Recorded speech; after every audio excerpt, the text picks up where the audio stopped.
En 1943, en Provence, René Char est capitaine de maquis, il a les armes au poing. Hannah Arendt, elle, est juive, réfugiée, chassée par les nazis en 1933. Ces deux-là ont un point commun. Après la guerre, tous deux ont déroulé le tapis rouge à Martin Heidegger, le philosophe qui avait mis son prestige au service d'Adolf Hitler, qui avait évincé ses collègues juifs et qui avait dit à ses étudiants que le Führer était la réalité présente et future de l'Allemagne. Alors trahison, aveuglement, ou bien quelque chose de plus compliqué et de plus inquiétant? Commençons par René Char parce que le paradoxe y est plus violent. En 1943, dans le fragment 138 des Feuillets d'hypnose, il raconte comment il laisse exécuter un de ses camarades pour ne pas ouvrir le feu et exposer un village à la répression. Il emporte la cicatrice toute sa vie. Cet homme-là sait ce que ça coûte moralement que de ne pas agir contre l'ennemi. Et en 1955, il accueille Heidegger en France. En 1966, il organise pour lui les séminaires du Thor dans le Luberon, en quelque sorte chez lui. Agamben, De Guy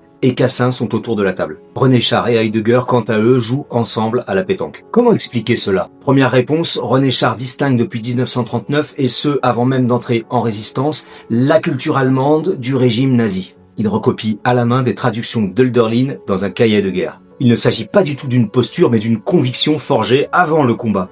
Hölderlin appartient selon lui au patrimoine universel et le nazisme est une aberration historique qu'il a momentanément confisquée. Deuxième réponse, moins flatteuse. Heidegger se réinvente après 1945 en penseur de la catastrophe de la technique, de l'oubli de l'être. Il se présente comme le gardien d'une autre Allemagne profonde, poétique. René Char croit à ce récit. Il a tort car les cahiers noirs de 2014 montrent que Heidegger, lorsqu'il adhère au parti nazi, ne cède pas à une erreur de jeunesse. Il répond à ce qui apparaît en lui comme un antisémitisme structurel. Mais en 1955, ces cahiers noirs n'existent pas encore dans l'espace public. Ce qui reste gênant toutefois, c'est l'intimité. Heidegger lit des textes à René Char, lui demande son avis sur Arthur Rimbaud, et le résistant gaulliste lui offre une scène, une caution humaine.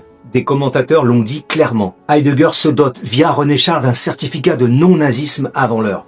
Et René Char, agacé dès qu'on le lui fait remarquer, se tait. Or, ce silence dit quelque chose. Pour Hannah Arendt, le nœud est encore plus serré car il est aussi amoureux. 1924, Marbourg. Elle a 18 ans. Elle est l'étudiante de Heidegger qui lui en a 35. Il est marié. Commence alors entre eux une liaison clandestine intense. En 1933, Heidegger adhère au NSDAP. Arendt, juive, fuit l'Allemagne. Leur relation s'interrompt alors pendant des années. Après la guerre, c'est elle qui reprend contact. Elle l'aide à se réintégrer dans la vie académique. Elle défend sa philosophie. Cette femme qui a théorisé le totalitarisme, qui a inventé le concept de banalité du mal à propos d'Eichmann, protège celui dont les discours universitaires servaient à recruter pour Hitler. La défense standard d'Hannah Arendt est la suivante. Elle théorise le pardon comme capacité politique irréductible. Sa relation à Heidegger serait un cas pratique risqué de cette philosophie. C'est défendable, mais à une condition, que le pardon ne devienne pas aveuglement. Or, les critiques, Emmanuel Faye en tête, relève qu'Arendt était beaucoup plus sévère envers les Judenräte, ces conseils juifs contraints de collaborer sous la menace, qu'envers Martin Heidegger qui collaborait par conviction et par carriérisme. L'asymétrie est pour le moins troublante. Alors Hannah Arendt a-t-elle laissé un amour pour elle fondateur biaiser son jugement philosophique? Certaines analyses tentent à répondre par l'affirmative en montrant comment Arendt a fait passer en contrebande des catégories heideggeriennes dans sa propre pensée, sans jamais les soumettre à l'examen qu'elle applique à tout le reste. Ce qui est commun à René Char et Hannah Arendt est une opération intellectuelle que l'on pourrait appeler le sauvetage de l'Allemagne profonde. L'idée est qu'il existerait une Allemagne authentique, celle d'Hölderlin, de Kant, de la grande pensée, que le nazisme aurait confisqué. Et Heidegger serait l'héritier de cette première Allemagne et non pas de l'autre. Le problème est que les cahiers noirs ont montré que cette séparation est fausse. Le nazisme de Heidegger n'est pas une parenthèse dans une œuvre par ailleurs pure. C'est une torsion qui traverse ces catégories fondamentales. Le Dasein, le peuple, l'être historique, l'oubli comme destin. Il n'y a pas d'un côté le Heidegger philosophe et de l'autre le recteur nazi. Il y a un seul Heidegger dont les deux faces sont inséparables. Et ni René Char ni Hannah Arendt ne voulaient voir cela.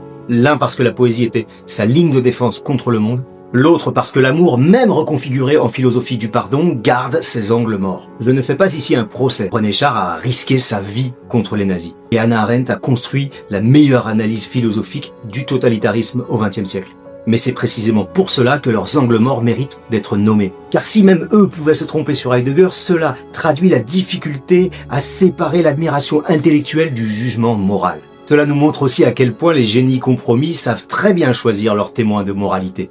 Laissez-moi un commentaire et si cette vidéo vous a plu, likez et abonnez-vous.